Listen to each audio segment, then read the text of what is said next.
Now we're going to put all the information together to start from our equation and get all the way to our graph of all pieces of our information.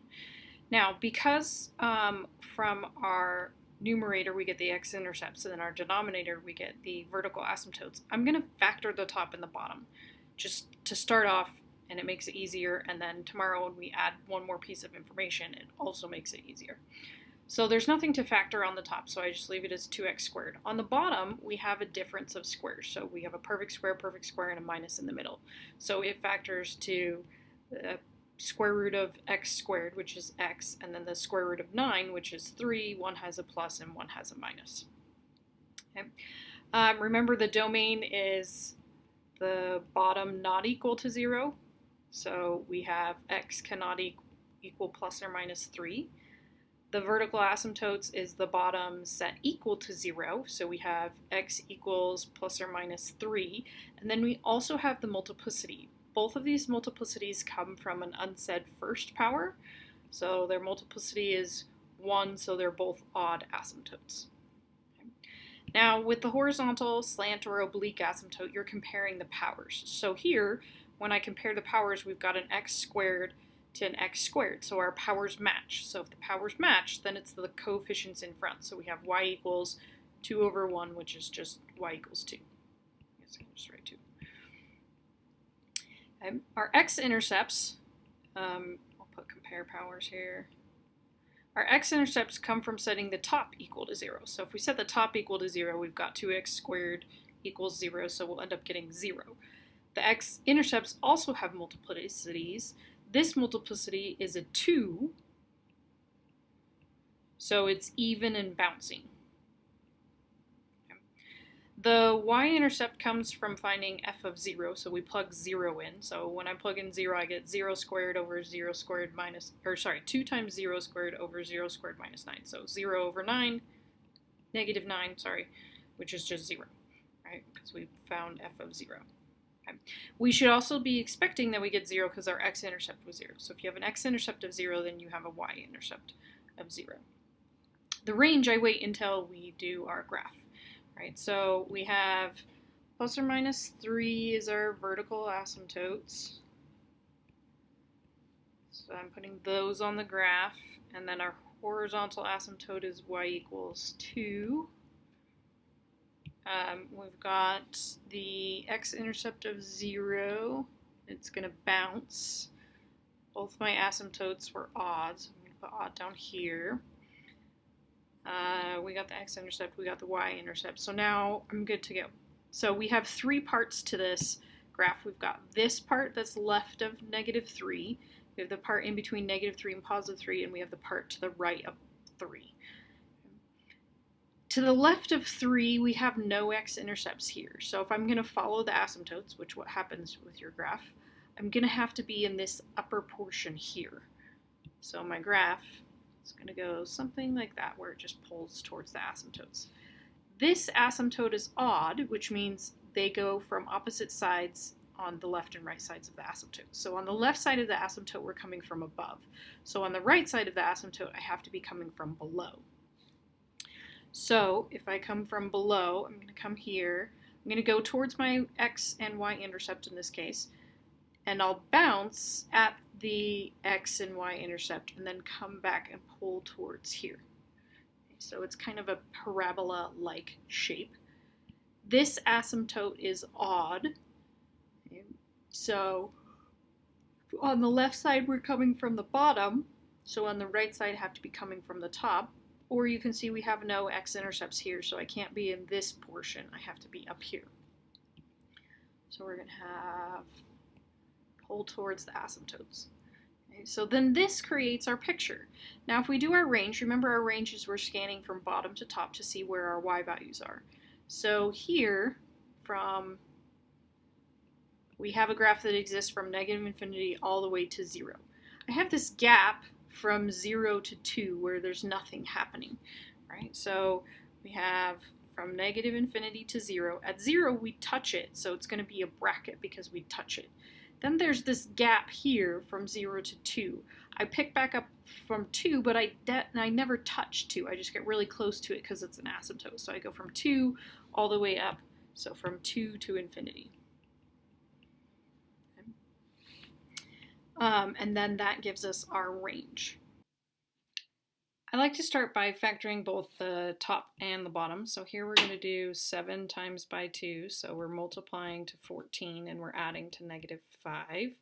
So we have 2 and 7. The 7 needs to be negative. The 2 needs to be positive. I double check my signs. 2 times -7. Oh, wait. I need this to be positive 14. Well, if I need it to be positive, I would have to have this negative. But if I have this negative, then that goes to -9. I check and make sure that I haven't missed any other numbers that would work. There's not. So this is not factorable. Okay, so if our top's not factorable, we still have a way that we can solve that. It's just not a way that we love. It's quadratic, so we have to use the quadratic formula. So there's no way that I can factor it, so I'm just going to leave it as is. The bottom also is not factorable, so I mean there's nothing else to do to factor it. So I'm going to start with my pieces of information. So the domain we set the denominator not equal to 0, so we get x cannot be 2.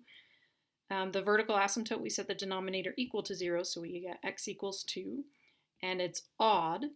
If we compare our powers, we have a squared versus a first power, so that means that it's going to be a slant or an oblique. I have to long divide to find, or synthetically divide to find it. Since it's written as x minus a number, in this case 2, I can synthetically divide. So I'm going to, remember we changed the sign from here to the outside, so I do 2.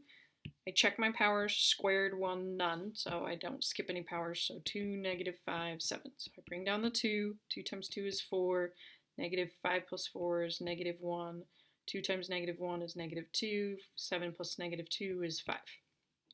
Okay. Now remember, on our slant asymptote, we don't care, or our oblique asymptote, we don't care about the remainder, so I don't care about this 5. It was squared, so it knocks it down by a power, so it's just an x. So our oblique, or slant, is y equals 2x minus 1. Okay. Our x-intercept comes from setting the top equal to 0. We already tried to factor it and we can't factor it. So now I have to use the quadratic formula. So I'm going to do my quadratic formula up here. A is 2, B is -5, C is 7. So we have x equals -b, so -5, plus or minus the square root of b squared, so -5 squared, minus 4ac, so 4 times 2 times 7, all over 2a, and a is 2. So -5 turns to +5, plus or minus, if we put this, what's under the radical in the root, okay, no.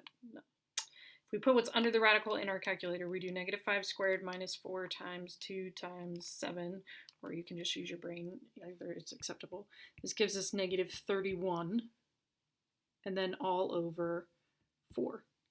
But remember, if we have a negative root, that it turns into imaginary numbers.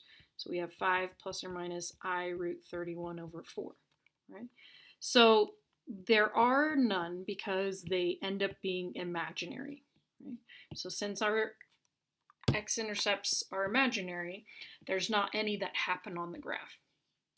Our y-intercept, we plug in 0. So if I plug in 0, I like to do it from the standard form when nothing's factored. In this case, neither of them factored, so it wouldn't have mattered. If I plug in 0, I get the constants of a ratio, the ratio of the constants. So 7 over -2 is -7/2. That was horrible. Okay. So now let's put this information on our graph. So we have a vertical asymptote at 2. We know that's odd. I have a slant or oblique asymptote at y equals 2x minus 1. So this is an equation of a line. So this I shift down by 1. That's our y-intercept. The slope is 2, so we go up 2 over 1. So up 2 over 1, back 2, down 1. We make our slant asymptote that looks like that. We have no x-intercepts that we need to plot, and I have a y-intercept of -3/2. 3.5, sorry, because 2 goes into 7 3 times, you have 1 left over, and it was negative, so 1, 2, 3.5. Okay. So notice if I were to follow my asymptotes here, and to the left of our vertical asymptote, I would have to have both a y-intercept up here and some kind of x-intercept to get this vicinity. Well, I don't have either of those. My y-intercept is down here, so I'm going to have this kind of shape. It's a weird shape because it follows this slant asymptote. Okay. So we're going to have this kind of a picture here. Okay. And then, since this is an odd asymptote, on the left side it's coming from the bottom, so on the right side it has to be coming from the other direction. So that means it has to be coming from up above. So then we will have this shape here. So this is what our graph looks like. Now when we talk about the range, it will kind of depend on this one in particular where you drew your picture or how you drew your picture. Now you could have drawn this so it went up a little bit further and came here, or this could have gone down further or up here a little bit further. Okay, so your range will kind of depend on where you drew it. I will be marking a range correct or incorrect based off of where your graph is. So for my graph, we went all the way down and then to here, which was our -3.5. We touched that -3.5, so it's going to be a bracket there. Then we have this gap all right here where there's no graph, right? So then I'm going to estimate this low value that I put here. So we've got 1, 2, 3, 4, 5, 6, 7. I'm going to call that 7.8. Okay? And it touches at 7.8. So then I'm going to go all the way to infinity. Okay. Again, there's really only one true range. We're not being specific enough that I'm going to make you figure out how high up this part is going or how far down this part is going. So what you do on your sketch is acceptable for your range. Okay, let's take a look at this one. Okay. On the top, I can also not factor this one. On the bottom, I can take out an x. So then I've got 2x squared plus 7x plus 3. So then I'm thinking, okay, well, I want to multiply to 6, but add to 7, so I have 1 and 6 can get me there. I double check my signs. 1 plus 6 is 7. 1 times 6 is really 6. The signs match, so we're okay. I pay back my 2, and then this has a common factor of 2, so you get 1 and 3. So we have that is really x times 2x plus 1 times x plus 3. All over, keep the top, because there was no factoring that we could do on the top. Our domain comes from setting the denominator equal to 0. So in this case, we have x cannot be 0. From here, we change the sign, divide by 2, so -1/2. Here we change the sign, so -3. So those are our domain restrictions. Our vertical asymptotes are setting the denominator equal to 0, so we get 0, -1/2, and -3. All of them come from a first power, right? So since they're all from a first power, then they all have multiplicity of odd, or multiplicity of 1, which is odd. Okay. We compare powers for our horizontal asymptote, so we've got a squared over a cubed. I like to go back to the original to check that. So if the bottom is bigger, that means that it's going to go to y equals 0. In this case, it's a horizontal asymptote. Our x-intercepts are from setting the top equal to 0. We can't factor this, but I can solve that. So if we set 4x squared minus 7 equal to 0. I'm going to add the 7, so then I have 4x squared equals 7. Then I'm going to divide by the 4, so I have x squared equals 7/4, and then I'm going to take the square root, so then x is really plus or minus the square root of 7/4.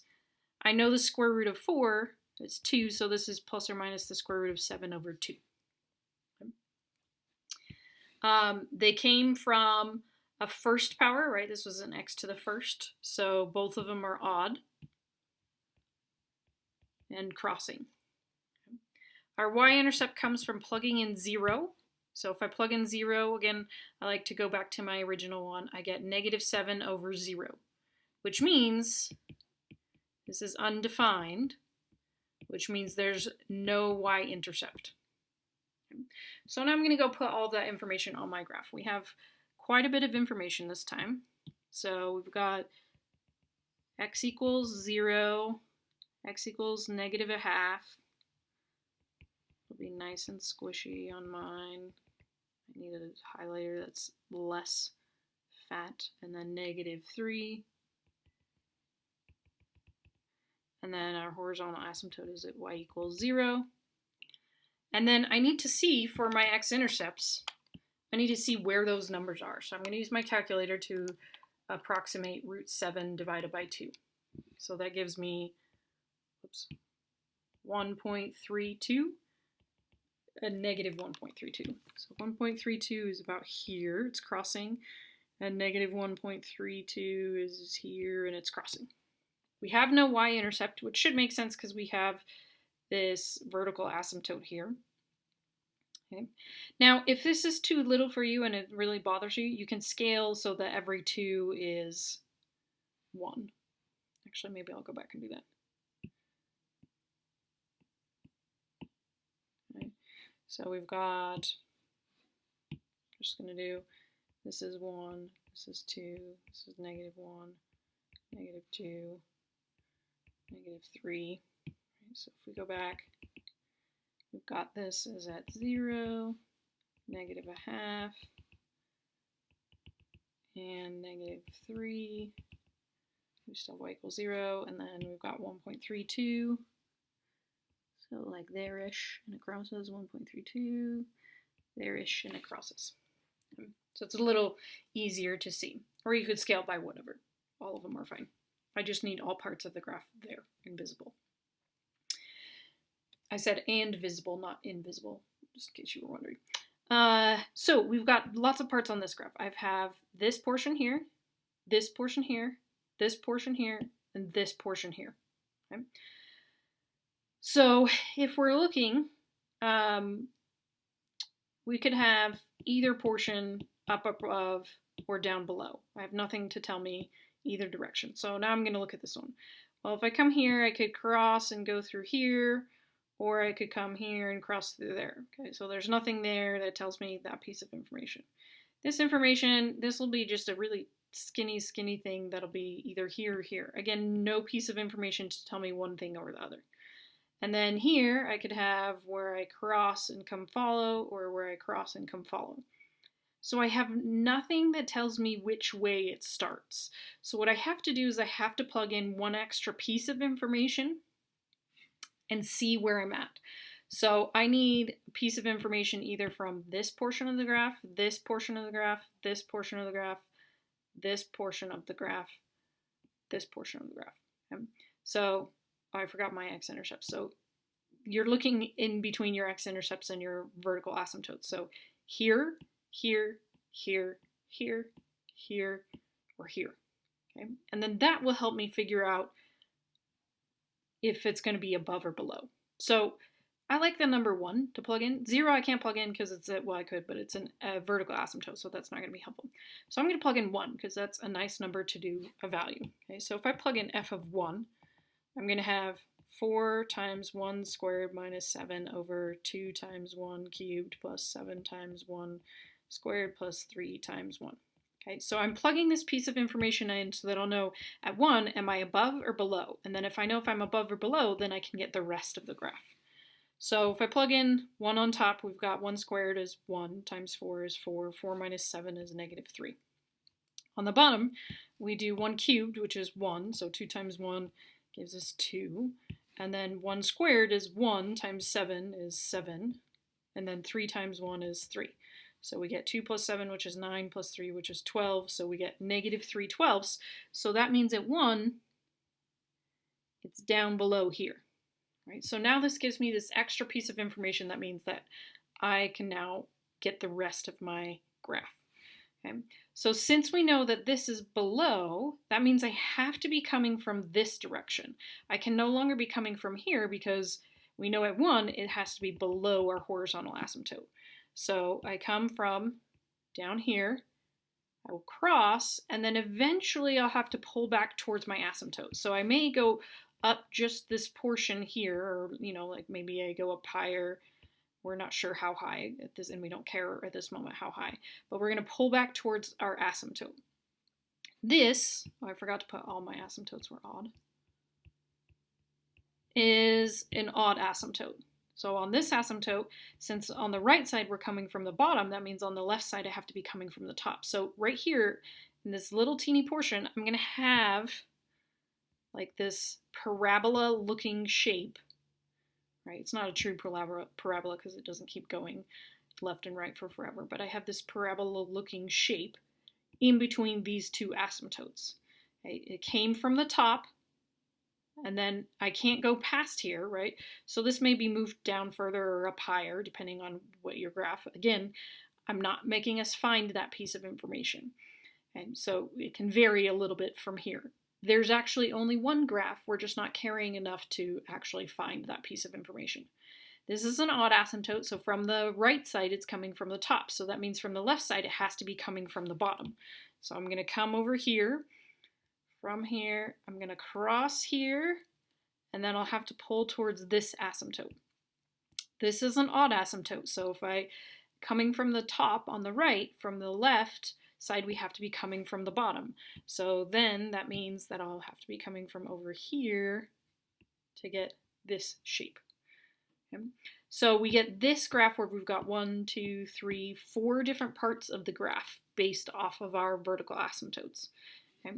Now our range, notice we have this part that covers everything. It's going all the way up and it's going all the way down. So even though we have a horizontal asymptote, it doesn't impact our range because of the fact that it crosses through. We have 2 different parts where it crosses through there. Okay. I would maybe have to consider this value where I had a jump, but since I have this one that's spanning those values where this jump was, then I have for my range that I just have negative infinity to positive infinity, or you can have your all real numbers. So that's how you graph your rational graphs.